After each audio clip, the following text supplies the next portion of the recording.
Buenas tardes a todos. Mi nombre es Sabrina Corujo, soy directora de PPI. Muchas gracias por acompañarnos una vez más. Hoy vamos con una charla en la que titulamos de forma bastante explícita Argentina en crisis, actividad, deuda y pandemia. Es una presentación que buscará profundizar claramente sobre la situación económica financiera del país, que sabemos luce bastante compleja e incierta. Pero quién mejor que para darnos, ¿no? Un completo diagnóstico de dónde estamos y en especial, que quizás es lo más importante, hacia dónde vamos, que Marcos Buscaglia. No creo que Marcos necesite mucha presentación, todos saben que es un reconocido economista con una amplia trayectoria tanto en el mercado local como internacional. Recordemos que Marcos trabajó en Goldman Sachs, ha sido economista en jefe para América Latina en el Citibank y Bank of America en Nueva York. Ha publicado numerosos artículos académicos y también ha estado en bastantes disertaciones en instituciones internacionales importantes, como es el Banco Mundial, el EMTA y otras. No lo hago más largo, la idea acá es avanzar primero con la presentación de Marcos, para después ir a un espacio de preguntas y respuestas. Es importante que sepan que pueden ir mandando todas las consultas o las preguntas durante la presentación por el chat de la plataforma, para así después que termine la presentación damos a un espacio de 10-15 minutos y vamos respondiendo las principales preguntas. Si están de acuerdo, empezamos. Nuevamente, gracias a todos por sumarse y en especial a vos, Marcos, te damos la bienvenida y muchas gracias por tu presencia hoy. Muchas gracias, Sabrina. Muy buenas tardes a todos y gracias por participar.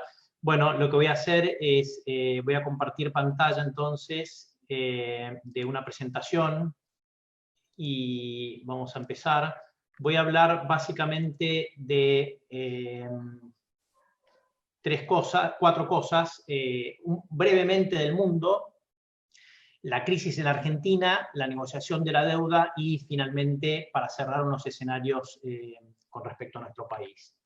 Entonces, lo primero que tenemos que ver es que en el mundo, yo diría, si miramos el hemisferio norte, el mundo está pegando la vuelta. Es decir, ¿qué quiero decir con esto? Es que, excepto quizás en Estados Unidos, lo que estamos viendo es una disminución de casos y de muertes relativamente importante, que es lo que vemos a la izquierda. Esto es el número de casos corregido por población, por supuesto, que están disminuyendo, y esto lo que está llevando es una reapertura gradual de las economías. Lo vimos primero en China, en Corea, lo vemos después en Europa y después en Estados Unidos. Lo que tiene a la derecha son las tasas de reproducción del virus. Fíjense cómo básicamente están en todos los países, excepto en Corea del Sur, donde hubo un rebrote, está debajo de 1, que es lo que se considera que tiene que estar debajo de 1 para que esto signifique que una persona infectada solamente contagia en promedio a una persona susceptible de ser contagiada, es decir, lo que se necesita para que esto no se haga exponencial. Y están reabriendo.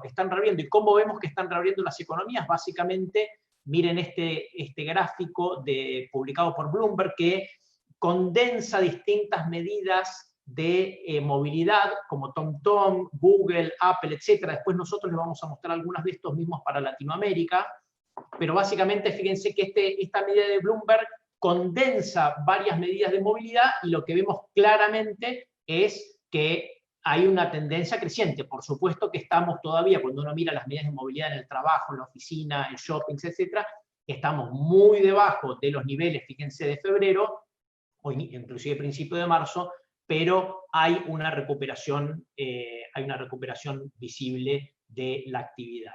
En los países desarrollados también lo que está pasando es, obviamente, tiraron con un bazooka fiscal y monetario. Lo que tiene a la derecha, para que sea una idea, son los programas fiscales, en este caso, no los monetarios, los fiscales.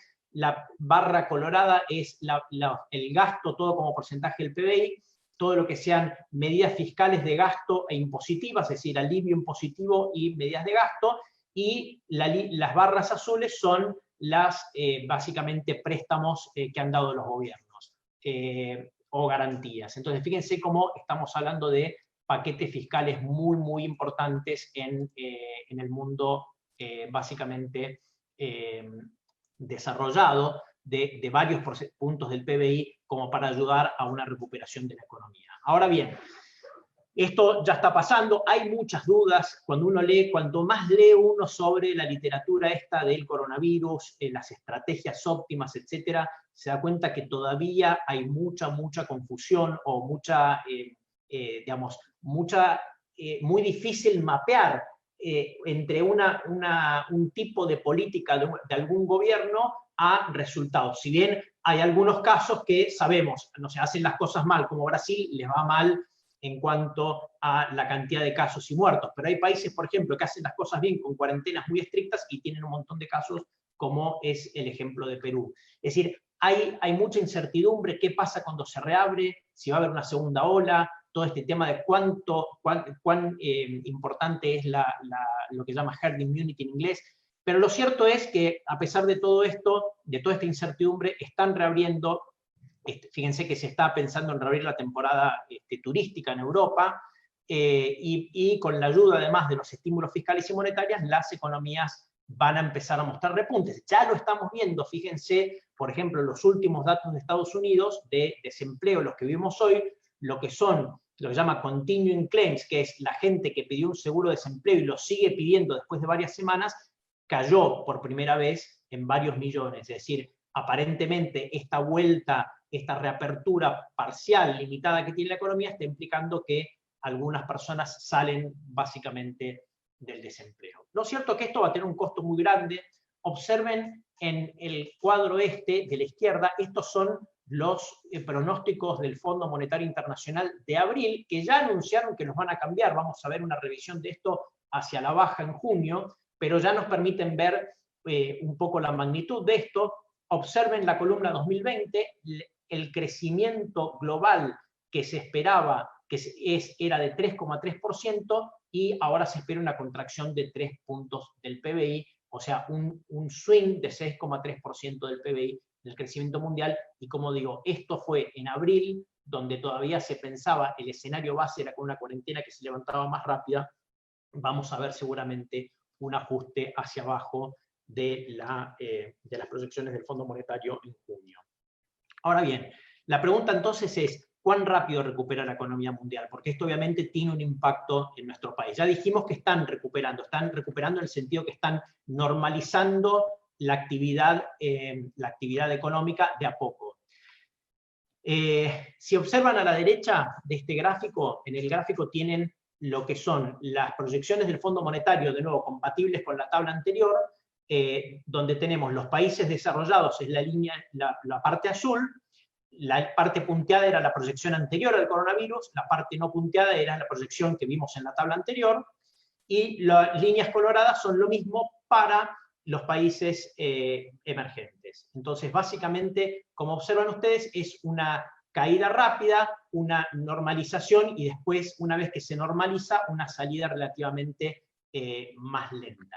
Y yo creo que esto es lo que vamos a ver. Yo creo que inclusive vamos a ver mayor caída y una recuperación más lenta cuando veamos las nuevas proyecciones del Fondo Monetario, porque lo que se ve es que esta crisis tiene algunas características particulares que van a hacer que la recuperación sea lenta, en mi opinión, y no es solamente la incertidumbre sobre la salida, como les digo, sobre cuáles son las mejores estrategias para salir, si va a haber una segunda ola o no, es mejor dejar a los mayores de 75 adentro, no, es mejor dejar a los chicos del colegio, no. Es decir, toda la incertidumbre sobre la cuestión sanitaria, se agregan al menos, yo diría, 5 factores económicos que creo yo van a hacer la recuperación lenta. El primero es que vamos a ver un aumento del ahorro global.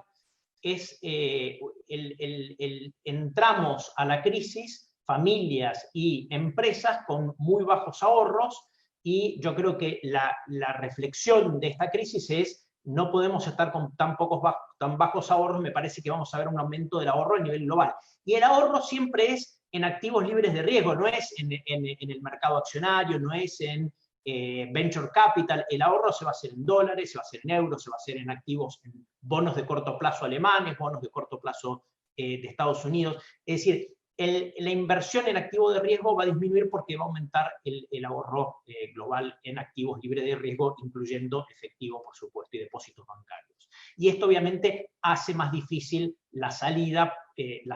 Lo segundo es que vamos a ver muchas quiebras de empresas, ya las estamos viendo, y vamos a ver muchas empresas zombie. ¿Qué es una empresa zombie? Una empresa zombie es una empresa que al final de esta cuarentena no quiebra, pero que tomó mucha deuda para poder sobrevivir y básicamente tiene una demanda todavía que no volvió a los niveles anteriores, y básicamente es una empresa que, si bien no quebró, quedó con su capacidad de inversión, su capacidad de contratar personal, su capacidad de innovar relativamente dañada por un tiempo, ¿sí? Entonces esto obviamente disminuye la recuperación. Lo tercero es la desglobalización, o sea, algún grado de desglobalización vamos a ver. De mínima, si pensamos que durante momentos de la pandemia, países altamente tecnológicos como Estados Unidos, Francia, no tenían barbijos, respiradores, test. De mínima lo que vamos a ver es una desglobalización de las cadenas sanitarias, me parece, las cadenas de supply chain sanitarias, y quizás algo también de tecnología. No es solamente desglobalización lo que vamos a ver. Yo creo que lo que estamos viendo es una aceleración de ciertos procesos que ya se venían dando, como por ejemplo el comercio online, menos uso de la oficina, etcétera, etcétera, y esto puede tener un impacto también en el crecimiento, porque va a haber obviamente mucho capital que va a quedar obsoleto, y cuando hay cambios en sectores, el capital humano siempre es más difícil de reasignarse entre un sector y otro. Entonces esto muchas veces puede generar tasas de desempleo altas por un tiempo relativamente prolongado, porque nuevamente el capital humano no se mueve entre sectores. Cuando hay un sector desaparece y un nuevo sector desaparece, no se mueve tan rápidamente. Cuarto, un sistema financiero relativamente dañado, donde básicamente no muerto, porque los bancos centrales, los gobiernos los van a ayudar a los bancos para que no quiebren, pero va a haber un aumento básicamente de créditos malos que van a limitar la capacidad de los bancos de prestar en el futuro. Y por último, last but not least, como dicen en inglés, todo esto se está pagando con mucha deuda pública, ¿sí? De corto plazo obviamente los bancos centrales compran esa deuda pública, pero básicamente los gobiernos quedan con una deuda muy alta. Esto implica que básicamente va a tener que haber un aumento de impuestos en el futuro para poder pagar esto, a menos que o haya mucho crecimiento económico por alguna revolución productiva, de aumento de productividad, o a menos que haya un proceso inflacionario que licúa parte de esta deuda. Pero todo esto nos dice, lamentablemente, yo creo tenemos que esperar una salida relativamente lenta de esta crisis global, y este es el escenario en el cual, digamos, el escenario global que enfrenta nuestro país. Vamos a la Argentina. La crisis, donde básicamente lo primero que tenemos que entender es qué pasaba antes de la crisis. Y lo que estaba pasando antes de la crisis es que ya veníamos con un plan fallido, un plan del gobierno fallido. El gobierno llega e intenta hacer lo que yo llamo un programa peronista alcance limitado, y esto no tiene ninguna connotación, ninguna adjetivación, sino que siempre lo que yo digo es, si uno es un programa de un partido relativamente populista, lo que intenta hacer es, o popular, como quieran ponerlo, lo que quiere hacer es aumentar el consumo. Esto es lo que hizo tan popular a Perón, a Néstor Kirchner, a Cristina Kirchner, un fuerte aumento del consumo, y ese era el programa. El programa era un impulso monetario, ¿sí? Que lo ven abajo a la derecha, un impulso fiscal. En diciembre todos pensamos que iban a un ajuste fiscal luego del paquete aprobado por el Congreso, pero cuando uno mira los datos fiscales de enero y febrero, pre-pandemia, uno ve que ya estaban expandiendo fiscalmente. Entonces, impulso fiscal, impulso monetario, un impulso a la base de la pirámide, observa arriba a la izquierda, con pagos de suma fija, jubilaciones más bajas y los salarios más bajos, y cierran la economía, observen abajo, cierran la economía para que ese impulso de demanda fiscal y monetario vayan a productores domésticos y esto va a expandir la economía. Y para que no se dispare la inflación, como ven a la derecha arriba, es un control heterodoxo con un dólar relativamente planchado, tarifas planchadas y precios cuidados. Y mientras tanto renegocian la deuda. Este era el plan. Y el plan no estaba funcionando. Cuando miramos los datos de febrero, de nuevo, pre-pandemia, fíjense ya, el EMAI tenía una caída de 2,3%, mes contra mes tuvo una caída de más del 1%. Piensen esto de 1,1%, esto anualizado, como en Estados Unidos se hubieran dicho el PBI cayó el 12% en febrero porque lo anualizan. Entonces, básicamente, el programa no estaba funcionando básicamente para las prestaciones que ellos mismos buscaban, que era aumentar el consumo. Y no estaba funcionando porque básicamente no contaban con las mismas condiciones con las que habían contado Perón, Néstor Kirchner, Cristina Kirchner, que era un fenomenal aumento de los términos de intercambio de los precios de nuestras exportaciones que permitieran, en definitiva, financiar un aumento del consumo vía aumento del gasto público y aumento de salarios reales. Y eso no estaba pasando en este momento, por lo cual el plan estaba destinado a no funcionar. Llega la pandemia. ¿Cómo nos toma la pandemia? Con pros y contras. No todos son pros, no todos son contras. Lo que nosotros hicimos en el gráfico de la derecha es ordenar los países de acuerdo a su exposición al coronavirus, es decir, por ejemplo, cuanto más comercio internacional tiene un país, más problema es, porque el comercio internacional está cayendo. Por ejemplo, Chile, México, tiene una gran exposición al comercio internacional. Cuanto más endeudamiento hay, en la Argentina es alto el endeudamiento público, pero bajo el privado. En cambio, por ejemplo, en Chile es muy alto el privado. ¿Sí? Son 8 medidas de exposición y 5 de capacidad de respuesta. ¿Qué es la capacidad de respuesta? La capacidad de implementar políticas fiscales, monetarias, sanitarias, etcétera, para básicamente hacer frente a la crisis. ¿Y cómo encuentra la Argentina sin una alta exposición, comparado con, por ejemplo, Chile y México, y Colombia, pero con muy baja, con la menor capacidad de los países analizados? ¿Por qué? Porque, como vamos a ver, básicamente, y como ya todo el mundo lo está viendo, no hay espacio fiscal y esto hace que todo el impulso fiscal sea al final un impulso monetario. Entonces, para resumir, los pros. Para Argentina empezamos la cuarentena temprano. Esto parece haber sido una ventaja, en el sentido de que tenemos, como les voy a mostrar después, tasa de muertes muy bajas con respecto a otros países, que el precio de la soja, el trigo y el maíz están ok, el maíz ha sido más golpeado, pero básicamente dentro del complejo de commodities, en lo peor de la crisis global, ahora se han ido recuperando, pero eran los alimentos, por supuesto, eran lo menos golpeado de todo, el complejo alimenticio, porque básicamente, mismo con la economía cerrada, todo el mundo sigue consumiendo alimentos. Una economía con baja exposición al mundo, como dije antes, y poco endeudamiento privado. ¿Sí? Las contras, muy baja capacidad de testeo, ahora vamos a ver datos comparativos. Como dije, nulo espacio fiscal, nulo espacio monetario, un Estado con muy baja capacidad, lo vimos en el caso de el pago a los jubilados, lo vemos en el tema del testeo, y bueno, muy malas condiciones iniciales, que es a lo que me refería antes. Este país venía de 2 años de contracción económica y entra con un gobierno nuevo donde normalmente hay un impulso, digamos, de credibilidad, con la economía cayendo nuevamente, a pesar del impulso fiscal y monetario. Entonces, esto es las condiciones de Argentina, que implementa una de las cuarentenas más estrictas del mundo. En el gráfico de la derecha tienen un indicador sintético de cómo se implementan las cuarentenas. Esto lo preparan unos académicos de la Universidad de Oxford. ¿Sí? Más alto es una cuarentena más estricta. Pusimos distintos países para que vean las diferencias, donde básicamente ven la Argentina es el país de los comparados más altos. Si hubiéramos puesto Colombia y Perú, estarían a niveles parecidos a la Argentina. ¿Sí? Pero observen cómo tenemos una cuarentena durante mucho tiempo mucho más estricta que la de Brasil. Yo creo que esto fue lo que le ocasionó a Brasil caso tan alto. Ahora, Uruguay, con una cuarentena mucho menos estricta, vamos a ver después, ha logrado un número de casos más bajo. Las medidas de la izquierda muestran lo mismo. Son distintas medidas de movilidad de Google, etcétera, donde ven en retail, que es básicamente comercio, en otros tipos de comercio, grocery and pharmacy, parques, estaciones de transporte, trabajo, residencial. En todas las medidas, yo diría, la Argentina está, como ven, junto a Perú y a Colombia, entre los países con mayor cuarentena. Chile, ahora lo vemos, en este gráfico lo vemos con medidas más altas, porque Chile fue, digamos, en las últimas 2 semanas aumentó la cuarentena. Si lo hubiéramos visto esto antes, no sería lo mismo. Y esto nos da el resultado. Todos tenemos dudas sobre la cantidad de casos en la Argentina, porque como testeamos poco, tenemos pocos casos, y el aumento de casos que estamos viendo en las últimas semanas es justamente porque se empezó a testear más. Entonces uno diría, bueno, la medida de casos no es tan relevante, porque hay distintas políticas de testeo. Miren esto, ahora voy a volver al gráfico anterior.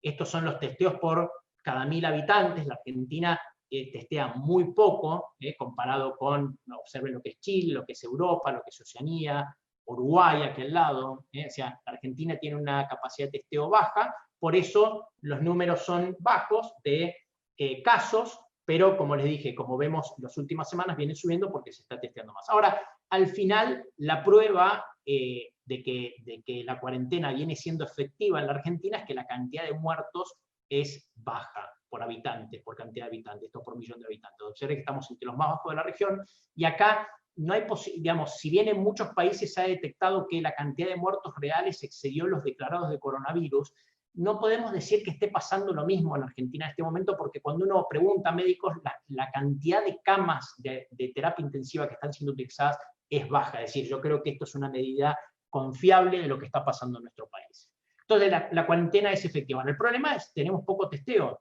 Y como les dije antes, hay mucho debate sobre cómo reabrir. Algunos proponen reabrir dejando a los de 65 en cuarentena, otros dicen reabramos todo excepto las cuestiones sociales, digamos, donde los gimnasios, las fiestas, los bares, etcétera, que son los lugares de más contagio, y abramos todo el resto. Hay un montón de discusión sobre qué es lo mejor para hacer, pero yo diría que lo que hay bastante consenso es que lo que hay que hacer es testear, traquear, aislar focalizadamente. Entonces, esto son tres políticas, y que la Argentina no puede hacer porque no tenemos testeo masivo, porque no se están armando fuerzas de tracking. Muchos países han contratado gente, voluntarios, para hacer el tracking de si encuentran a alguien un asintomático, te toman en la estación Retiro, por poner un ejemplo, y te detectan a una persona que se encargue de seguir con quién estuviste en los últimos días. Eso no está armado, y luego el aislamiento focalizado. Entonces, yo diría que esto lo que nos dice, obviamente, es que estamos destinados a tener una cuarentena larga, muy larga comparativamente a otros países. Y esto no nos están dando una tasa de reproducción, el famoso R0, baja, es decir, nuestra tasa de R0 se ha acelerado a la par que aumentó la capacidad de testeo en la Argentina. Es decir, ¿qué es la conclusión de esto? Lamentablemente parece que vamos a una cuarentena donde todavía no es posible levantarla en forma amplia en la Argentina, o el gobierno no va a querer levantarla en forma amplia rápidamente. Mientras tanto, el impacto económico es muy grande. Fíjense los datos de marzo y de abril, donde tenemos básicamente como resumen el IGA, que es el indicador de Orlando Ferreres, ¿sí? De actividad, es el equivalente al EMAE. El dato del EMAE de marzo, de hecho, fue más alto, fue peor que el del IGA, fue 11% de caída año contra año, el del IGA fue 9,8%, y el de abril, que ya salió el IGA, pero no el EMAE, estamos cerca del 20% de caída. Y observen a la derecha, se pueden ver básicamente los sectores donde claramente el más perjudicado ha sido la construcción y después la industria manufacturera, ¿sí? Entonces, esto es básicamente lo que está pasando con la actividad, ¿sí? Una caída muy, muy fuerte de actividad en estos meses. Observen cómo en mayo ya deberíamos esperar una mejora de actividad, porque los datos de movilidad nos lo muestran así, excepto por el hecho de que en los últimos días, como se ha restringido más la cuarentena, estamos observando una caída en la movilidad. Fíjense, estos son datos de Apple Mobility, de manejo, ¿sí? Entonces, la línea azul es la de Argentina, donde vemos una caída en el margen. Fíjense cómo Chile ajustó la cuarentena y se ve la línea gris, estoy en el gráfico de la izquierda.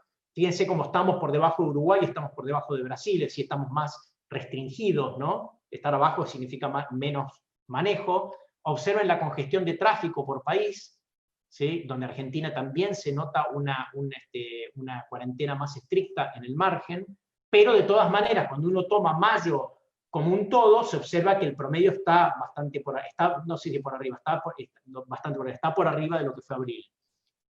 De Google Mobility, las estaciones de lugares de tránsito, ¿sí? Observen Brasil siempre por arriba, Uruguay siempre por arriba, la Argentina, Chile ajustando, la Argentina en este caso no se nota tanto el ajuste. Y lo mismo con el Workplace. Es decir, va a haber una mejora de mayo. Yo creo que en mayo vamos a ver, cuando veamos estos indicadores tipo EMAE, IGA, vamos a ver una mejora en el mes, contra abril, pero obviamente todavía caídas brutales con respecto a lo que fue el año pasado. Mientras la actividad se deteriora, obviamente la situación fiscal también se deteriora. Observen el gráfico de la izquierda, son el gasto primario, ¿sí? Creciendo muy, muy fuertemente, y está ajustado por inflación, ¿sí? Los dos casos, y la línea colorada son los ingresos fiscales, ¿sí? También ajustados por inflación. Entonces, lo que estamos viendo es un aumento, cuando miramos el gasto, un aumento muy, muy fuerte de todo lo que sea gasto en subsidios, ¿sí? En abril. Entonces, básicamente, un aumento muy grande ahí, que llevan un desbalance muy, muy grande. Observen a la derecha, lo que vemos es, como porcentaje del PBI, el resultado primario acumulado en determinados momentos del año. Acá se ve todo el ajuste fiscal de la época Macri, ¿sí? 2016, ¿sí? Empezamos con un déficit alto, 2017 se ajustó algo, 18 un ajuste más fuerte, 19 un brutal ajuste en un año eleccionario, y ahora básicamente en la línea colorada vemos el deterioro muy grande, donde nosotros esperamos un déficit primario de entre 6 y 8 puntos del PBI en 2020. Y todo esto, como no hay mercado de deuda, la Argentina es el único país, básicamente, por lo menos de los conocidos, no sé si en África pasará lo mismo, donde no hay capacidad de financiar esos déficits fiscales con emisión de deuda. Hemos visto muchos países de la región, Perú, Paraguay, Chile, México, creo que Costa Rica, varios países de la región emitiendo deuda a tasas muy bajas, deuda en dólares. Hemos visto muchos países accediendo a préstamos del Fondo Monetario, la Argentina, y muchos países financiándose en moneda doméstica en el mercado doméstico. La Argentina no tiene ninguno de esos mecanismos. De hecho, ha seguido pagando deuda en términos netos durante todo este periodo, lo cual hace que toda esta financiación del déficit primario, más el pago de intereses, más el pago de amortizaciones, sale o de reservas o de básicamente emisión monetaria. Y esto es lo que ven en el gráfico de la izquierda. Fíjense, la línea azul es la base monetaria, medida año contra año, ¿sí? Observen cómo estaba cerca de cero, muy cerca de las elecciones, una política brutal de ajuste del gobierno de Macri, yo creo que equivocada, fue parte de lo que les costó la elección. A partir de la elección se empieza a relajar, sobre todo cuando el mismo gobierno de Macri impone el cepo, y tiene una fuerte aceleración a partir de que se pone la cuarentena, ¿sí? Y a partir de ahí empieza con zigzags, y estos zigzags están dados por una política relativamente errática de esterilización del Banco Central, que es la línea negra. La línea negra es la cantidad de instrumentos de esterilización, LELIQ más pases pasivos del Banco Central, ¿sí? Como porcentaje de la base monetaria. Entonces, cuando sube la línea negra, básicamente emiten instrumentos de esterilización, pases pasivos o LELIQ, y baja la base monetaria y viceversa. Ahora, de todas maneras, lo que vemos es una gran expansión monetaria, y esa expansión monetaria es una expansión monetaria que se origina, como ven en el gráfico de la derecha, en el financiamiento del Banco Central del Gobierno, que ya lleva, observen las barras, como porcentaje del PBI, ya superamos el nivel del año pasado, y ya superamos prácticamente el máximo, estamos cerca del máximo 2014, que son la parte de azul, adelantos transitorios, donde el Banco Central ya está cerca del límite de la Carta Orgánica, que le permite, y las transferencias de ganancias, que es la línea colorada, la parte colorada de la barra, donde lo que se ve básicamente es un fuerte aumento de esa parte, en el margen están transfiriendo utilidades, donde lo que hizo el Banco Central para aumentar ficticiamente sus utilidades es que revaluó las letras intransferibles en dólares que le había dado el gobierno durante la época de Cristina Kirchner al Banco Central para tomar las reservas y pagar deuda. Esas letras intransferibles que en el gobierno anterior se evaluaron a un valor de mercado, digamos, usando precios de mercado, ahora se evaluaron a la par, y con esto le dio una ganancia extraordinaria al Banco Central en el 2020, que le permite en definitiva básicamente hacer transferencias muy, muy grandes de pesos durante este año. La inflación por ahora viene baja, porque básicamente hay un aumento de demanda de dinero precaucionaria, si bien no pasa lo mismo que otros países donde todo el mundo demanda, no sé, dólares o euros o la moneda local, pero sí hay algo de aumento de demanda de dinero, y con una economía en recesión, la capacidad de aumentar precios de los sectores que no son alimentos es muy bajo, nula. Yo diría que lo que estamos viendo, de hecho, es una baja de precios en muchos servicios. Política monetaria expansiva implica tasas bajas, obviamente, aunque ha habido una leve corrección con respecto a lo que es la BADLAR, por básicamente imposición del Banco Central. Ahora, si miramos el gráfico, esto es lo que vemos el gráfico de la izquierda, de tasas muy bajas, mucho menor que la inflación esperada, y esto lo que nos dice es vamos a volver en la Argentina a lo de siempre del país, o lo de casi siempre, que es tasas reales negativas, tasas de interés que no compensan la inflación. Entonces, esto es lo que ven en el gráfico de derecha, desde los 60, son tasas de depósitos a plazo fijo ajustadas por inflación de ese mes, y lo que se ve básicamente es que en promedio fueron negativas en 0,6% mensual, con pocos periodos de tasas positivas, como por ejemplo durante la convertibilidad. Entonces, ¿esto qué es lo que hacen ustedes? ¿Qué es lo que hacen Doña Rosa? ¿Qué es lo que hace todo el mundo cuando hay tasas reales negativas? Cuando uno espera que la moneda local sea licuada, vuelan a monedas duras, el dólar, como ya no se puede hacer más al tipo de cambio al mercado oficial, aunque ya todo el mundo, perdón, voy a ir y voy a volver con esto, ya hubo compras, fíjense, por ejemplo, acá tenemos las compras de dólares, en el gráfico de la derecha, las compras de dólares en miles de millones por mes desde 2018, o sea, vienen siendo muy grandes desde 2017, las compras, acumulamos más de 66.000 millones de dólares durante la época de Macri, ¿sí? en dólares. Entonces, ahora no se puede, como observan, las compras después del cepo son muy bajas, si bien está subiendo y está subiendo la cantidad de gente que compra.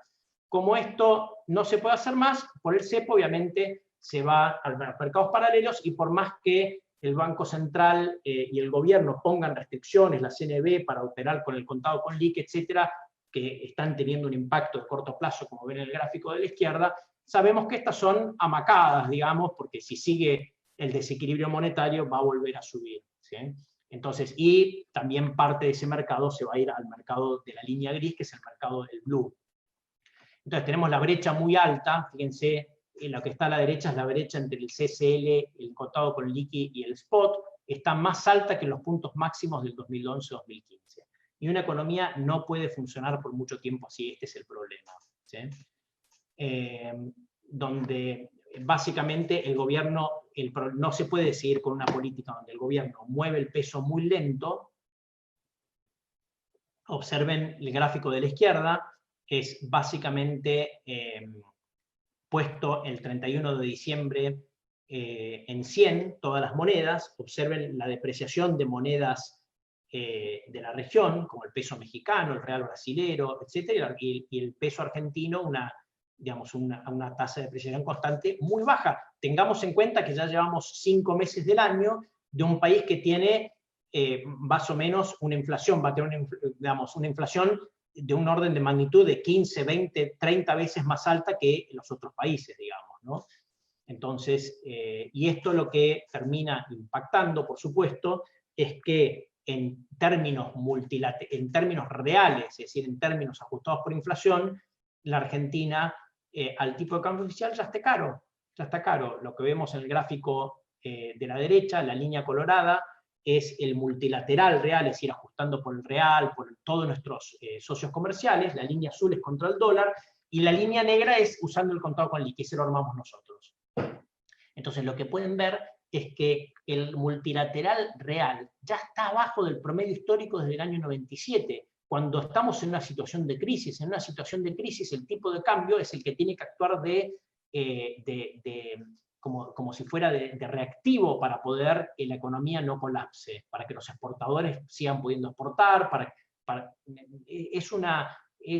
lo que típico que pasa en países con tipo de cambio flotante, como tiene Brasil, como tiene en Chile. Cuando viene un shock se deprecia el tipo de cambio.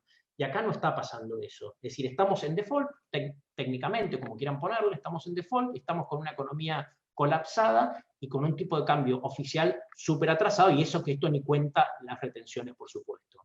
Entonces, ahora, al tipo de cambio contado con liqui, fíjense como no estamos tan lejos de los máximos de 2002, de junio de 2002. Es decir, ese es el tamaño de la brecha en este momento. Y esto es insostenible, porque al final a lo que está llevando es a una pérdida de reservas. Observen el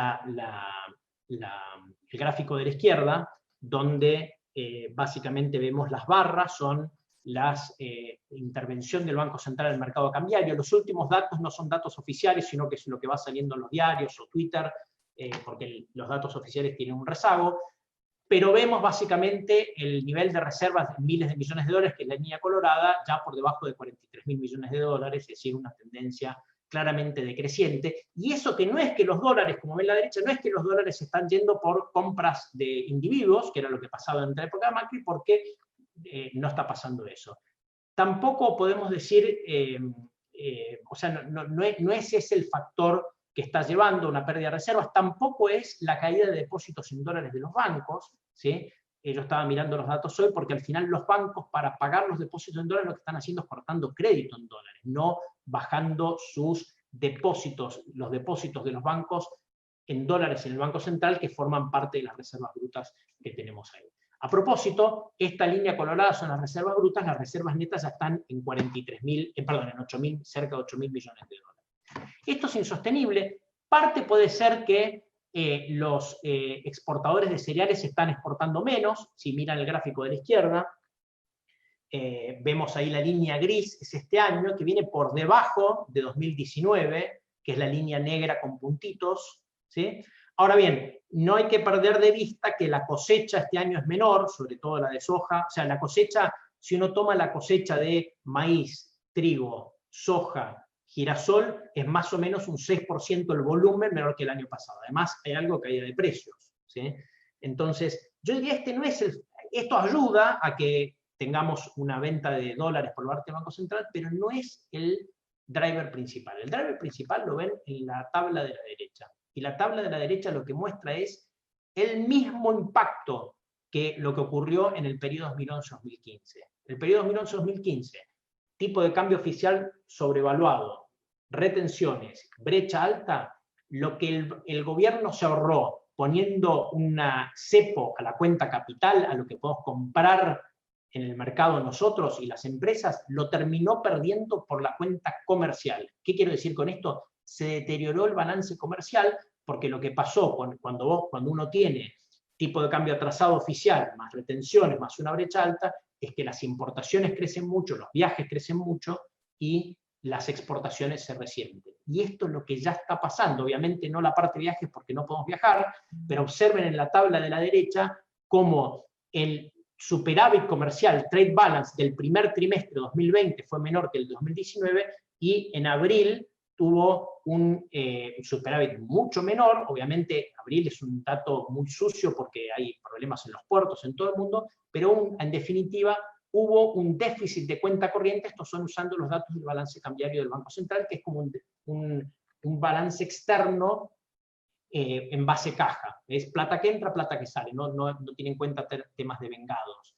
Entonces, ¿qué quiero decir con esto? Esta dinámica, si bien por ahí el dato de abril es un dato único por los puertos cerrados, etc., es la dinámica que se viene si no se corrige el tipo de cambio. Es donde el Banco Central no pierde la plata por la cuenta capital, como ocurrió, por ejemplo, en 2019, observen el Financial Account, 32.000 millones de dólares, eso no pasa porque cerré la canilla, pero los termino perdiendo porque, en definitiva, me como el superávit comercial que habíamos logrado en los años anteriores. Por ejemplo, en 2019 como un superávit comercial gigante de 23.000 millones de dólares.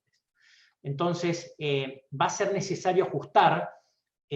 Siempre tengamos en cuenta el tipo de cambio, siempre tengamos en cuenta que los gobiernos siempre dilatan más de lo necesario las decisiones de depreciación de la moneda. ¿Por qué? Porque no es fácil depreciar una moneda. En un país tan dolarizado, viene la devaluación o una depreciación más acelerada y sube la inflación, con lo cual siempre se dilata hasta el punto más alto. Nosotros creemos que igual se va a tener que tomar esta decisión antes de fin de año, porque básicamente las reservas netas, como le dije, son muy bajas, son 8.000, si uno le saca el oro y los derechos especiales de giro, que son más ilíquidos, quedan menos de 2.000 millones de dólares. Entonces, lo que hicimos nosotros aquí es decir, bueno, 3 escenarios para lo que ocurre después del 6-7 de junio, que es en el gráfico de la izquierda, que es cuando suponemos que la cuarentena va a empezar a levantarse un poquito más, no del todo, como dije antes, que suponemos que va a haber un arreglo de la deuda, ahora vamos a hablar de eso. 3 escenarios, unos siguen con el sendero de depreciación del peso con el que veníamos. Esto no funciona, como yo dije, a menos que el arreglo de la deuda genere un boom de confianza, muy baja probabilidad. Escenario de la línea colorada es que el Banco Central duplica la tasa de depreciación diaria, vamos a poner así, o mensual, si ustedes quieren. Y la tercera, donde pega un salto y después vuelve al sendero actual. son escenarios para ver qué es lo que puede pasar, sobre todo porque el Banco Central está vendiendo futuros, por lo menos hay una posición creciente en el ROFEX, en el BATBA ROFEX, que estimamos nosotros, obviamente, el único que vende futuros es el Banco Central, y acuérdense, en 2016 esto llevó a una pérdida para el gobierno, para la Argentina, de 5.000 millones de dólares, es decir, un punto del PBI.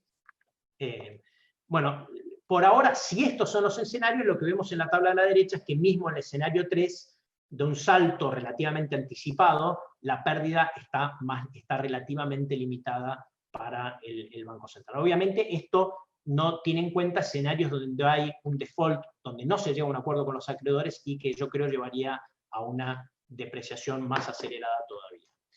Mientras tanto, la cuarentena sigue. Déjenme mostrar, para ir más rápido, en interés del tiempo, algunos datos. La cuarentena sigue. Hay solamente un 25% de la gente que está capacitada en la Argentina, 25-26% que está capacitada para trabajar remoto, según estimaciones de Poschiati y Gasparini. Es 45 en Cava, pero es 21 en el conurbano. Es decir, ¿a qué voy con esto?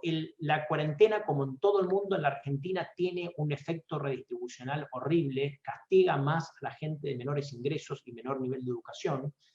Y esto nos va a llevar a pérdidas de trabajo importantes. Nosotros estimamos que podemos llegar a perder más de 1 millón de empleos en 2020, sobre todo inicialmente en toda esa parte del empleo de Argentina que no está protegido, que es desde autónomos, monotributo, hasta monotributo social, y los informales, los que no son ni monotributistas, que son 6,7 millones. ¿Sí? Los protegidos están las vacas sagradas de lo que es sector público, que lo que se va a hacer es se les va a licuar el salario, y sector privado en relación de dependencia, que están semiprotegidos por las dificultades para echar, aunque lo que va a haber es cierre de empresas, con lo cual también va a terminar sufriendo en parte ese sector. Entonces, esto es lo que es en cuanto a cosas, y en cuanto a empleo vamos a ver un aumento de la pobreza interesante. El gráfico de la derecha es un gráfico de Martín González Rosada, que es un econometrista del Ditela. Él hace 3 escenarios y él espera, su pronóstico combinado de todo esto, es que la pobreza va a ir más o menos al 47% con respecto al 35,5% que fue el segundo semestre del año pasado. Entonces, estos son todos los efectos. Déjenme pasar esto, y después le voy a mostrar más al final el impacto de todo lo que está pasando en términos económicos en nuestro pronóstico de PBI para la Argentina. Vamos a la deuda, así también dejamos espacio para las preguntas. Lo que tiene a la izquierda es el esquema de pagos de servicios de deuda del gobierno con los bonos actuales, los bonos Macri y los bonos del canje 2005-2010. Son de acá a fin de año, a fin del mandato de Alberto Fernández, son pagos por más o menos 26.000 millones de dólares. A la derecha tienen la propuesta inicial de Guzmán, donde básicamente la propuesta es patear todo, no pagar nada hasta el 2023, y en el 2023, observen, es solamente un pago muy chiquitito de intereses, son 340 millones de dólares de intereses. Es decir, básicamente un corrimiento hacia el futuro y un ahorro en total, cuando uno compara la suma de toda esta barra de azul y colorada de la derecha y de la izquierda, un ahorro muy importante, que es más o menos 42.000 millones de dólares el ahorro que tiene el gráfico de derecha con respecto al gráfico de la izquierda a lo largo de toda la vida de estos bonos. ¿Sí? El NPV, obviamente, el problema es que el NPV de la propuesta del gobierno, valuado, si ustedes quieren, al 10% de exit yield, es muy baja. Hay todo un debate a qué tasa evaluar esto. Para nosotros la tasa adecuada es más cercana al 12%, ¿sí? Pero básicamente el mercado ha convergido es a usar el 10% porque es una tasa que uno puede sentarse y discutir con el gobierno, porque el gobierno considera que es 8% la tasa de salida. Entonces usamos el 10. Al 10 tiene aquel valor presente neto de la propuesta del gobierno que es, digamos, muy, muy baja. ¿Sí? Surgieron después distintas propuestas de los acreedores. Esto es un poco un lío, esta transparencia, pero está a propósito este lío, porque le queremos mostrar 2 cosas. Una, que son propuestas bastante distintas. Es decir, acá hay un trabajo que no va a ser fácil por parte del gobierno, que es armonizar las distintas propuestas para que hay 3 grupos negociando, lo que se llama ad hoc bondholder group, que son los grandes tenedores, BlackRock, etcétera, el bondholder group, que son hedge funds más chicos, yo diría relativamente más amigables además, y lo que se llama el exchange bondholders group, que es lo de la derecha, son los del bonos del canje 2005 y 2010, que son más agresivos en el sentido que tienen bonos con cláusulas de acción colectiva, más duras y por lo tanto tienen más capacidad de negociación. Entonces, esa es una tarea difícil, que es armonizar las distintas propuestas, porque son distintas las propuestas. Por eso lo quisimos poner acá, aunque sea un poco confuso, para que ustedes vean que las propuestas tienen bastantes disimilitudes. Sobre todo, obviamente, las tres son bastante distintas, en cierto sentido. Ahora bien, cuando miramos la parte de abajo, vamos a lo importante, a los efectos conducentes, ¿sí? Estamos hablando de exit de NPVs, de valores presentes netos, más cercanos a los 60, cuando les habíamos visto que en el gobierno eran más cercanos a 40, vamos a poner así, por lo menos para los bonos en dólares. Al 10%, observan esta tabla, arriba, ¿sí? Tienen básicamente 42, 38, 7, 39, ¿sí? Estamos cerca de 40 de NPV, y los bondholders están en 50. Según Roman Lechman en Infobae, el gobierno movió hasta algo más parecido a 45, no se llegó a un acuerdo. Yo creo que va a tener que llegar a algo más parecido a 50, digamos, que empiece con un 5 para poder cerrarse. Acá el problema viene de la dinámica interna del gobierno, digamos, donde no es lo mismo el interés de Alberto Fernández, en mi opinión, del interés de Guzmán y el interés de cierta ala radicalizada. El interés de Guzmán es, sin criticar, pero yo creo que él tiene una agenda propia, una agenda de mostrar al mundo cómo se hace una reestructuración que él llama sostenible. Entonces, yo no lo conozco personalmente, pero no lo sé si él va a estar dispuesto, si lo fuerza Alberto Fernández a moverse de eso que él considera sustentable para cerrar un acuerdo, si él va a estar dispuesto a hacerlo o no. Eso no lo sabemos, ¿sí? El ala radicalizada, que básicamente habla de ética de default, y una oposición y unos gobernadores que están básicamente ausentes en este momento en el debate, ¿sí? Yo creo que a Alberto Fernández le conviene arreglar por dos razones, y que me parece a mí que sigue siendo mi escenario base, que va a haber un acuerdo, ¿sí? Que va a haber un acuerdo. Entonces, ese es el escenario central por dos razones que voy a mostrar, pero lo que veo de ruido son estas, si va a poder hacerlo con Guzmán o va a haber ruido ministerial en el medio para poder lograr un acuerdo. Déjenme, voy a volver a esta transparencia en un minuto. ¿Por qué creo que tiene que haber un acuerdo? Está muy estudiado. Esto es un paper de alguna gente, investigadores del propio Fondo Monetario, ¿sí?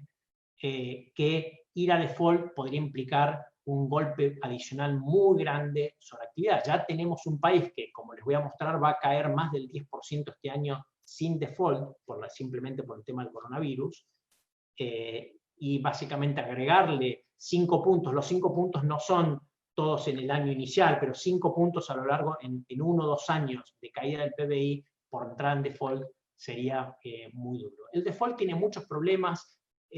No solamente dejaría sin financiamiento del gobierno, sino también las empresas, financiamiento comercial. Básicamente creo que nos aislaría mucho a la economía argentina, más de lo que ya estamos aislados, sería muy, muy problemático. Y básicamente, y el segundo problema es que en un default, ¿sí? No sé qué puede llegar a pasar con los depósitos en dólares del sector privado, que ya cayeron, fíjense, ya están por debajo de 17 mil millones de dólares, o cerca de 17 mil millones de dólares, estaban a más de 32, es la línea azul de la izquierda, más de 32 mil millones de dólares en el prepaso, y cayeron fuertemente, ¿sí? Mientras tanto, como les dije, ¿qué hacen los bancos? Lo que tiene aquí a la derecha son los balances estilizados de los bancos argentinos en dólares, ¿sí? La parte dólar, estoy dejando toda la parte pesos de lado. Este es el balance en dólares.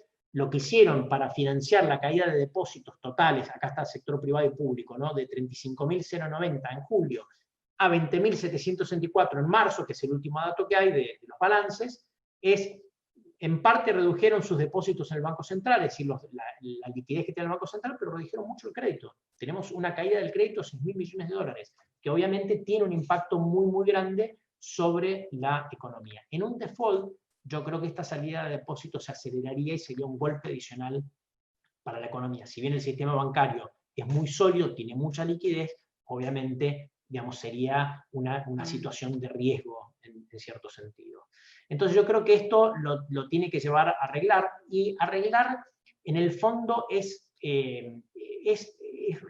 realizable para nosotros. Nosotros desde el inicio, esto lo tenemos escrito desde que el gobierno presentó su propuesta, tomamos la propuesta del gobierno, le hicimos pequeños cambios es que en vez de 3 años de gracia pusimos 1 año de gracia, empezamos con un cupón de 1,5, ¿sí? El cupón promedio en nuestra propuesta es 4,15%, esto compara con un 6,15% que tiene el cupón promedio actualmente los bonos, y un 3,15 más o menos que tiene la propuesta del gobierno, ¿sí? 2,15, perdón, está en el medio.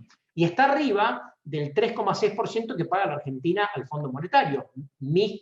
Gente con la que yo hablo de Nueva York me dice, yo no voy a comprar deuda argentina con un cupón menor que el cupón del Fondo Monetario, que es 3,6, cuando la deuda, ustedes le deben mucho al Fondo Monetario, y la deuda del Fondo Monetario tiene prelación sobre la deuda que yo voy a comprar. Entonces, fíjense cómo con esto, sin poner el pago de lo que se llama el cupón corrido, el pass due interest, nosotros llegamos al 10% en PBIs de más de 50. Con pagos muy bajos todavía, 3.600 millones de dólares durante el mandato de Alberto Fernández. Y algo muy, muy realizable para el gobierno, y con un relief en términos de deuda también muy importante para el gobierno, de más de casi 25.000 millones de dólares. Déjenme ir terminando. Las provincias están empezando a reestructurar todas. Obviamente esto es dependiendo. Empezaron las que tenían pagos más grandes. Si se fijan, las que tenían pagos más grandes fue la provincia de Buenos Aires, ¿sí? La provincia de Buenos Aires, que tenemos los pagos 2020-2021 de intereses y amortizaciones, ¿sí? Pero ya empezaron inclusive a hablar de reestructuración provincias como Mendoza, que, si observan, tenía solamente 21 millones de dólares en mayo, ¿sí? Entonces yo creo que aquí hay una mano muy fuerte del gobierno nacional, más un deterioro muy grande de la situación financiera provincial, como se puede ver acá, donde las transferencias del gobierno nacional ajustado por inflación están cayendo casi 40%, la recaudación propia está cayendo muy fuerte. Fíjense que tenemos distintas provincias, miren las caídas brutales que tiene la recaudación, una situación muy dura financiera de las provincias, más una mano muy fuerte, yo diría, del gobierno nacional pidiéndoles que reestructuren. Las provincias van a reestructurar. Nosotros lo voy a hacer corto, y después cualquier cosa lo dejamos para preguntas y respuestas. Lo que nosotros analizamos en el gráfico de la izquierda es 4 cuadrantes, donde tratamos de poner las provincias de acuerdo a cuántos pagos tienen 2020-2021, es decir, cuánta urgencia tienen por reestructurar, o cuán importante es reestructurar, y de izquierda a derecha, en el eje horizontal, el incentivo a hacer un buen acuerdo. Es decir, si uno es una provincia grande, como Buenos Aires, por ejemplo, que es una provincia muy grande, con un PBI muy grande, que uno espera ser un participante en el mercado de deuda recurrente, uno tiene incentivo a portarse mejor que si uno es La Rioja, que emitió alguna vez, o Tierra del Fuego, pero no creo que sean provincias que esperan volver al mercado próximamente. Entonces, el spot donde uno quiere estar es el de abajo a la derecha. Provincias que tienen un incentivo a hacer un buen deal, Cava, Santa Fe, Mendoza. Santa Fe tiene una deuda muy, muy baja y muy pocos pagos en 2020-2021, entonces por eso están abajo a la derecha. Incentivos a hacer deal grande y baja deuda 2020-2021. Lo que quiero decir es que si las fuerzan a reestructurar, las reestructuraciones estas van a ser las más amistosas, en nuestra opinión. Y del otro lado, para resumir, tenemos las provincias arriba a la izquierda que tienen altos pagos en términos de su PBI en 2020-2021, como La Rioja y Tierra del Fuego, y como son provincias chicas, un incentivo bajo para reestructurar amistosamente. Voy resumiendo ya.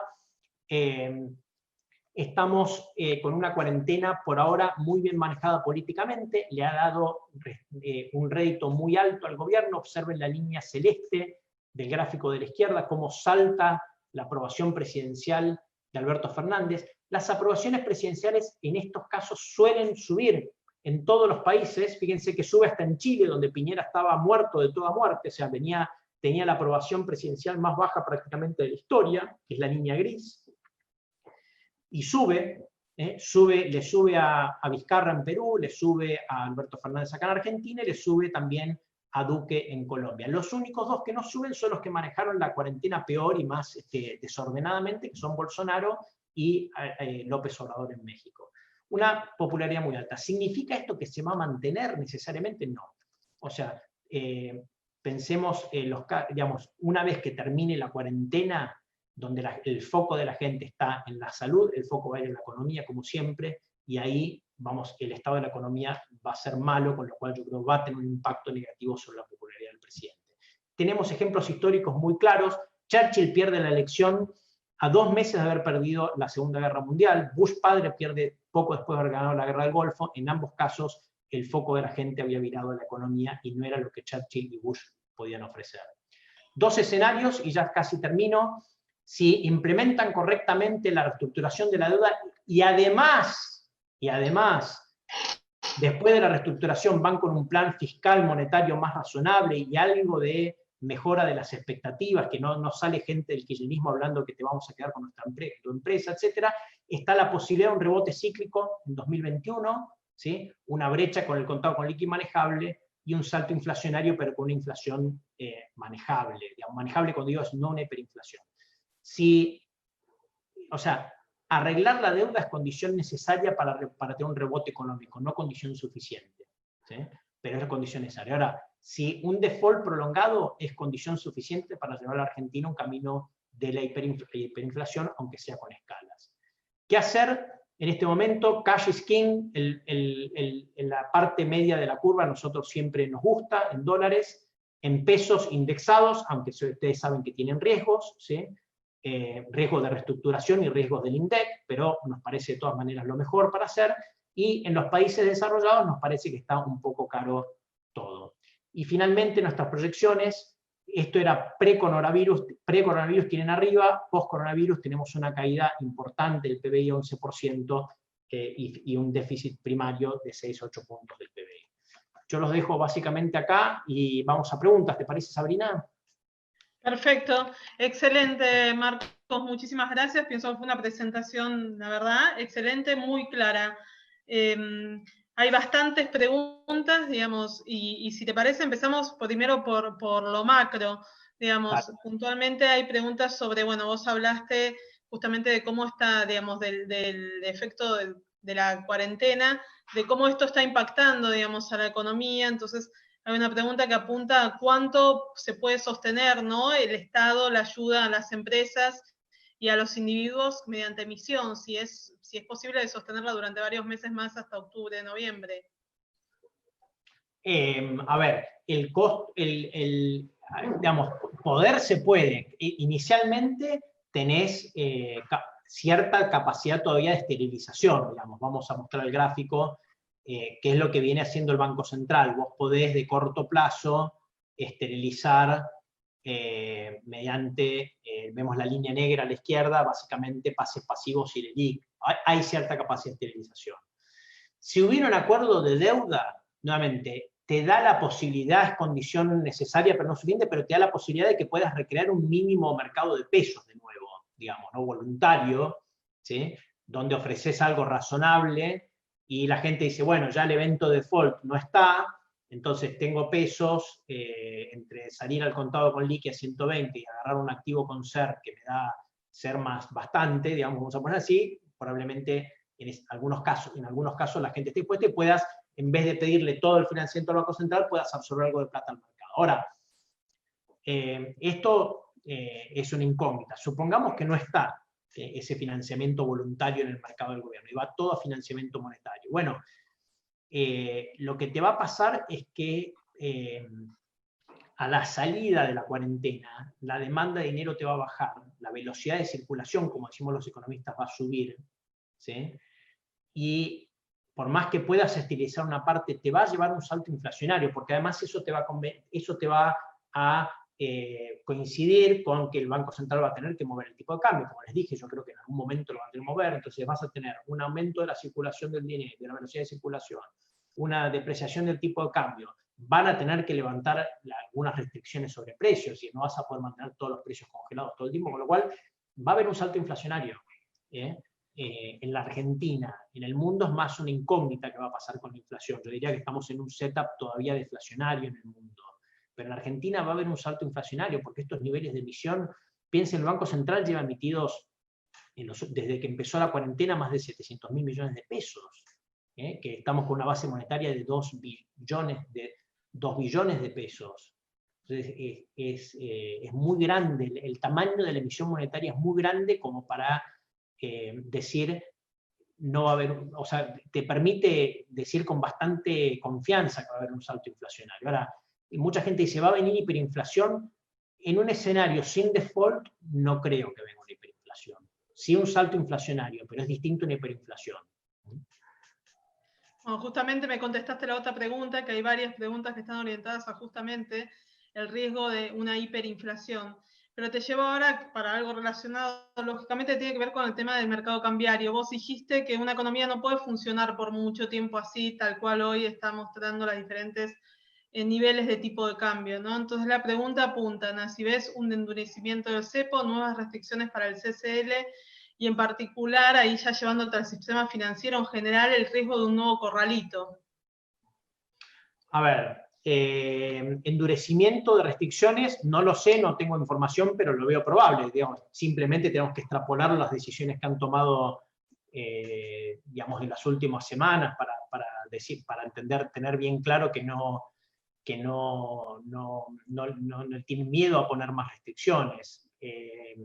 Que vayan a sacar los $200, no creo, porque al final, como ven el gráfico a la derecha, no representa mucha plata, pero tampoco lo puedo descartar, porque nuevamente han mostrado una gran facilidad para poner restricciones. Entonces eso digamos, es imposible descartarlo, ¿sí? Es imposible descartarlo. El corralito no es necesario. Corralito, primero que corralito, van a hacer todo para evitar un corralito. O sea, ¿qué sentido? Corralito 2001. Acordate, este gobierno se plantea como 2003. ¿Sí? Estamos en 2013. Es una ficción, no están en 2013, están en 2001. Pero el 2001 es corralito. ¿Sí? Corralito 2001, perdón, en la cabeza de la gente. Para mí, ¿qué quiero decir con esto? Es muy difícil sobrevivir políticamente un corralito. ¿Sí?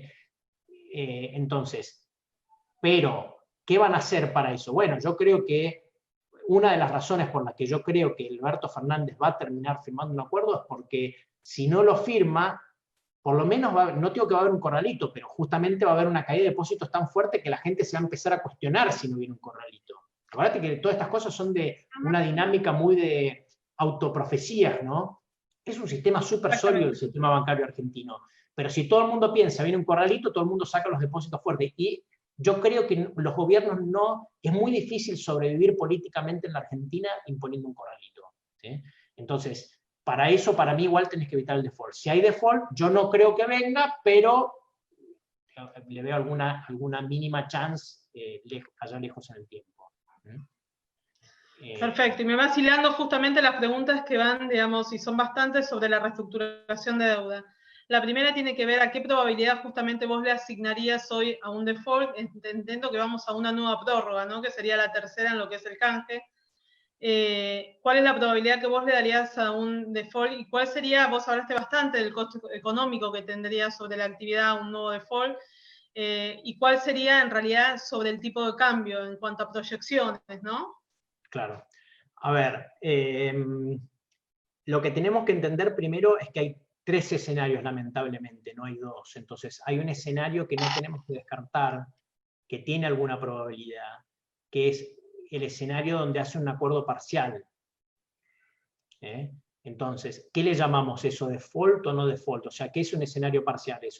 O sea, el escenario óptimo es donde presentan una propuesta ya consensuada con los acreedores, con los 3 grupos, y los 3 grupos dicen ok, entran y conven todo el resto de los inversores institucionales, los van a seguir a estos 3 grupos, con lo cual se activan la cláusula de acción colectiva y eso se impone a todos los acreedores y no quedan holdouts. Eso es lo óptimo, lo que Argentina debería hacer y que yo argumenté que es posible hacerlo sin un gran costo para el país.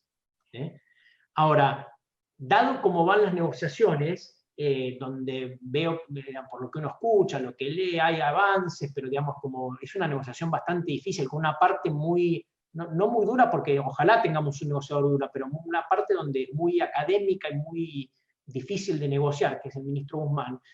No, un escenario intermedio es donde Guzmán avanza con alguno de estos grupos, hace una oferta que entra en alguno de estos tres grupos, pero no todos. Entonces llegás a una deuda donde quedaste con holdouts, un 40% holdouts, por decirte un número cualquiera.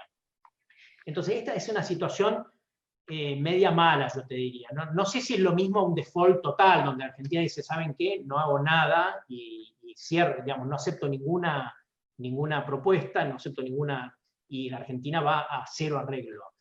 Pero es una cuestión probable, de que quieran ir de a poco y diciendo, bueno, ahora cerramos con el 50%. Como no se activan las cláusulas de acción colectiva, va a estar esa incertidumbre. ¿Qué estamos, en default o no default? Viene otra vez el problema de los holdouts, ¿qué va a pasar? ¿Acelera? O sea, empezás con toda una serie de problemas. Yo diría, yo creo que el escenario más probable de los tres todavía es acuerdo total, ¿sí? De los tres escenarios, para mí. A último minuto, ¿vieron como esos partidos donde se hace tu equipo lo empata, está todo el otro equipo atrás del travesaño y lo empatás en el último minuto? Porque hasta ahora las negociaciones se centralizan en Guzmán. Todo el mundo está tratando de puentearlo a Guzmán y Alberto Fernández se hablen con Guzmán. Y Guzmán tiene este tema que él piensa que la reestructuración del punto de vista sostenible es una, y lo están medio forzando a moverse algo que él no quiere. Entonces es como que está esa dificultad. Ahora, me da la impresión, hay una posibilidad que al final, minuto 93, entra Alberto Fernández y diga, bueno, a ver, vámonos a esto, hable él y puedan cerrar algo que sea asequible para todos los acreedores también. Sigue siendo mi escenario central porque sigo pensando en la racionalidad de esto. Yo creo que Argentina, en un default, va no solamente a una hiperrecesión, sino también probablemente a una hiperinflación. No de inmediato, acuérdense que se va en etapas a una hiperinflación, pero va en ese camino, y va un camino de una caída muy fuerte de depósitos, no digo un corralito, pero una caída que nos genera mucha tensión, y políticamente todo eso es muy difícil. Entonces, y él está ahí para negociar, lo puso Cristina para negociar, o sea, sería muy fuerte. ¿Qué es lo que puede fallar, vamos a poner así? Uno dice, bueno, uno tiene una visión y después tiene que pensar qué puede hacer fallar esta visión que yo tengo. Bueno, que realmente ya las relaciones se hayan tensado tanto entre las partes que ya no haya un acuerdo posible, por ejemplo, porque ya es como con las cuestiones que ya se vuelven personales, ¿viste? Esas disputas donde ya es como tan personal que no hay posibilidad de un arreglo racional, o que lo convenzan erróneamente a Alberto Fernández que al final el default no va a tener tanto costo. Esto es un graso error, pero por ahí lo convencen de eso. Esas son las cosas que pueden hacer llegar a fallar esto. Pero yo creo que al final del día, nuevamente, la racionalidad es, vos tenés un escenario que es default catastrófico para Argentina y otro escenario sin default que no te garantiza nada, pero que evitar el default es la condición necesaria para poder implementar algo razonable, necesaria, no suficiente. Y esta racionalidad justamente que vos hablás, Marcos, ¿a qué valor presente, en qué valor presente vos crees que nos podamos llegar a un arreglo, digamos? Viste que hoy se habla mucho justamente, digamos, teniendo en cuenta la tasa de descuento que vos hoy hablabas del 10%, ¿no? De la primera oferta del gobierno, de hasta dónde se acercaría y qué es lo que están pidiendo en líneas generales los grupos de acreedores, ¿no? Vos decís, ese punto medio donde haya racionalidad y un acuerdo de los dos lados, ¿qué nivel de valor presente estaríamos hablando? Para mí, arriba de 50. Lo que hay que tener en cuenta es, hay mucho cansancio con la Argentina afuera. Mucho cansancio con lo que está haciendo el gobierno, con la negociación. Es decir, no es una negociación donde mucha gente que entra dice, bueno, yo entro a la negociación y ya, como no veo que tengan plan, no veo que tengan nada, los veo muy radicalizados, es muy probable que mucha gente se quiera salir después del acuerdo. O sea, por eso, quererse salir significa que el exit yield real al final no es 10, va a ser mucho más alto que 10. ¿Me explico? Esto hay que tenerlo en cuenta, hay mucho cansancio con la Argentina, cansamos nosotros, ¿vieron? Con este tema de de querer enseñar al mundo y ser siempre tan excepcionales y que nosotros esto y nosotros lo otro, y esto al final es un contrato, un bono para un norteamericano, es un contrato, están protegidos por la ley, están protegidos por la justicia de Nueva York. La Argentina quiere cambiar ese contrato, tiene que sentarse y negociar de buena fe para cambiar ese contrato. Marcos, ahora te llevo, pero para la deuda, pero tratamiento, digamos, el tratamiento que recibirá la ley nacional. Hay muchas preguntas sobre eso, justamente, si se repetirá el mismo tratamiento que está en realidad abierto, ¿no? Que está recibiendo la deuda en dólares ley externa, y cuál es el riesgo que en su defecto estarías viendo vos de especificación en esta deuda, ¿no? A ver, yo creo, vamos a dividir lo que es la deuda en pesos, dólares ley local y dólares dólares corto plazo y dólares largo plazo. Yo diría que, digamos, yo veo una intención del gobierno, por lo menos, que la deuda dólares largo plazo se negocie con las mismas características que la de la ley extranjera. Esa es la intención, por lo menos. Entonces, en un escenario donde se hace un acuerdo, cuando digo un acuerdo es el acuerdo full, ¿no? Con las CACs y todo, donde no hay holdouts, veo una alta probabilidad de que eso pase, ¿sí? De que digan, bueno, por decreto, los bonar, toda esa deuda de largo plazo se reestructura con las mismas características, porque igual lo que tiene que pagar el gobierno en ese caso durante su mandato es relativamente bajo. Probablemente un poquito peor, supongamos que como parte del acuerdo le dan un año de gracia nada más al gobierno en vez de 3 como quiere ahora, y el gobierno en realidad no quiere gastar plata el año que viene porque tiene elecciones, probablemente haya un poquito de empeoramiento en que en vez de un año de gracia te ponen 2 en la ley local. Ese es por ahí el riesgo, digamos, ¿no? Pero digamos que yo veo un tratamiento relativamente equivalente para esa parte de la deuda. La parte de pesos corto plazo, yo creo que ellos, bueno, quieren digamos, hacer un mercado, lo hacen, como ustedes saben, a los ponchazos y con mucha, digamos, mucha volatilidad, pero yo creo que bien manejado tenés una oportunidad de recrear un mínimo mercado de pesos. Tienen que pagar SER. Primero tiene que pagar SER, eso es lo que tiene que pagar, porque obviamente nadie quiere, o sea, el problema de pagar tasa de política monetaria o bandlar es que es un muy mal instrumento. Es un mal instrumento porque ustedes no lo quieren ahora y porque cuando venga un gobierno razonable para estabilizar tenés que tener tasas reales altas. ¿Sí? Entonces va a ser un problemón tener toda la deuda indexada a bandlar o a cualquier tasa variable. Es una deuda muy mala. Yo prefiero que den SER. El SER, si nos dan más o menos una garantía de que no van a hacer nada con el INDEC, es una deuda muy razonable para el acreedor. Entonces me parece que esa es la forma de recrear el mercado. Y con la otra tengo más incertidumbre, con la deuda en dólares corto plazo, porque ya estamos viendo que están haciendo estas licitaciones para especificar las letes y es mucha plata, con lo cual ahí no sé qué va a pasar. Y además no hay un equivalente tan claro en la deuda de ley extranjera como para tener un marco en el cual pensar esa deuda, ¿sí? Entonces yo me imagino que esas deudas o te van a intentar especificar de alguna manera o te van a patear los pagos, digamos, ¿no? O sea, va a dejar de ser una deuda de corto plazo totalmente líquida, pero no tengo lo tengo menos, tengo una visión menos fuerte que esto, menos enfática, te lo voy a poner así.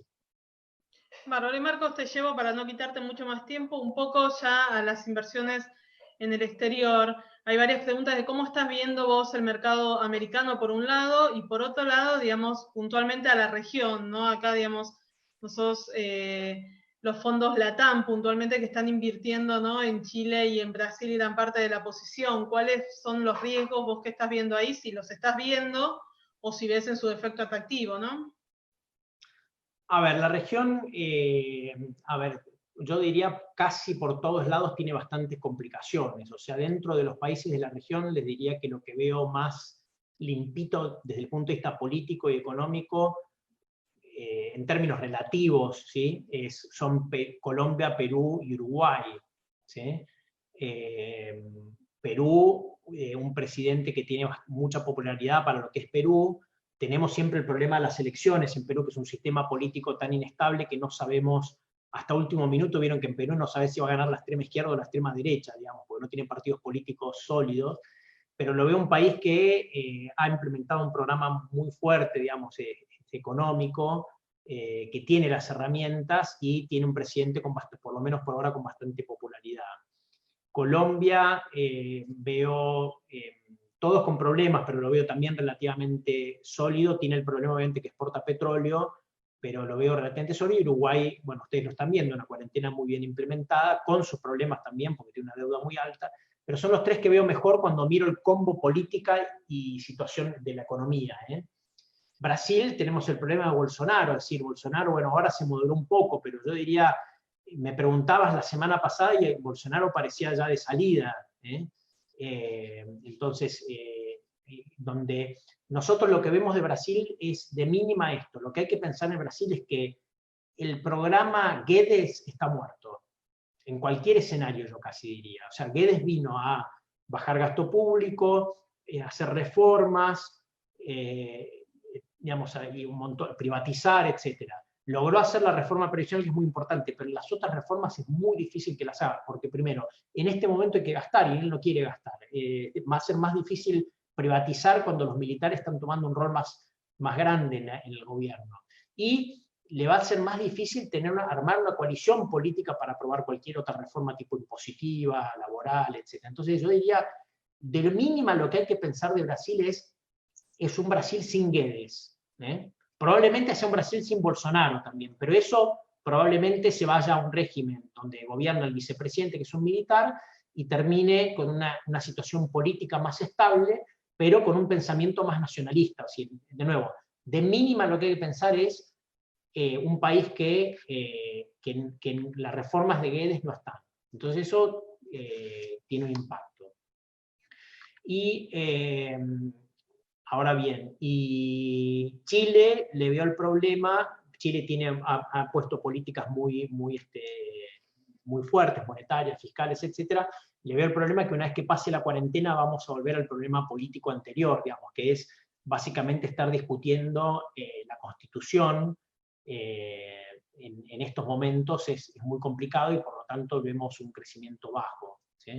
Entonces, en resumen, es una región muy complicada, donde en términos relativos a nosotros, cuando miramos la combinación política-economía, en términos relativos nos gustan más Perú, Uruguay, Colombia, que Brasil, Chile, y ni que hablar de México, ¿no? Y en cuanto a los activos globales, yo obviamente soy un amateur, no lo miro como mira todo el mundo. Yo no me subo a este tren de estos precios, digamos, no de las acciones, por ejemplo, pero bueno, es un view personal. Yo veo que está todo inflado por una política monetaria súper expansiva, pero al mismo tiempo la economía, digamos, cruje, y como yo les dije, me parece a mí que vamos a una recuperación global lenta, pasada la corrección inicial, que es cuando todo el mundo vuelve al trabajo, que ahí sí vamos a ver crecimiento rápido, pero posteriormente a eso vamos a ver todo este tema de la resaca, ¿no? Las empresas zombies, etcétera, que a mí no me gusta. Yo no me subo a ese tren, pero bueno, lo miro más como un amateur, obviamente, ¿no? Bárbaro, Marcos, no te queremos quitar más tiempo, hace 1 hora y media que te tenemos acá sentado, digamos. Excelente la presentación, muy clara. Gracias. Desde ya, muchísimas gracias también a todos por sumarse. Bueno, buenas noches y buena semana. Chao, muchas gracias. Hasta luego. Gracias, Marcos. Chao, hasta luego.